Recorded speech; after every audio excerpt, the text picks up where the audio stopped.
আপনার সাথে একটা কথা ছিল। হ্যাঁ বলুন।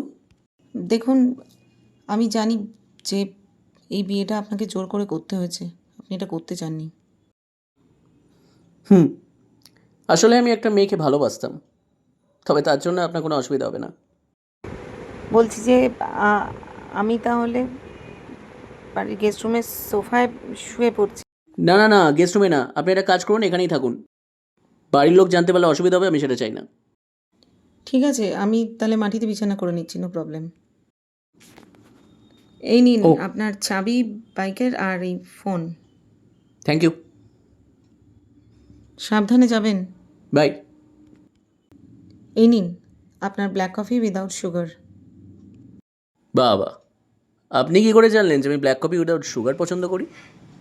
আসলে আসলে সংসার করতে গেলে স্বামীর পছন্দ অপছন্দগুলো একটু জেনে তো নিতেই হয়, তাই না? নাইস।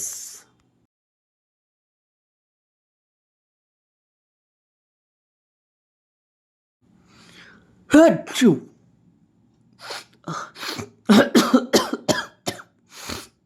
হাচ্চু।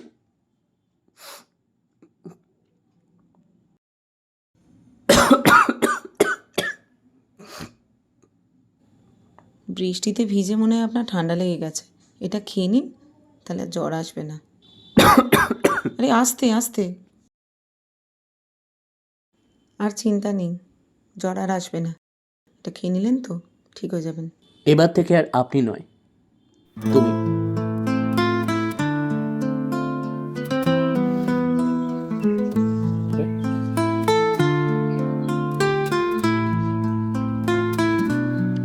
বলছি একটা কথা ছিল। হ্যাঁ বলো। এখানে হলেতে একটা অ্যানিমেশন মুভি এসছে তো, তুমি যদি বলো তাহলে আমি আমার কোনো বন্ধু ফ্রি থাকলে তার সাথে গিয়ে কি মুভিটা দেখে আসতে পারি? পারমিশন নাও দরকার নেই, তোমার যখন যেটা ইচ্ছে হয় যেখানে যাওয়া হয় তুমি যেতে পারো, তবে হ্যাঁ একটা ইনফরমেশন দিলে ভালো হয়।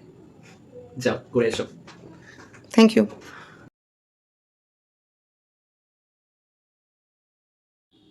ট্যান্টানা, happy birthday to you, happy birthday to you, happy birthday to you Riya, happy birthday to you. আরে ক্যামেরা! আসলে আমি দেখি যে তুমি যখনই সময় পাও কোনো না কোনো ছবি তোলো।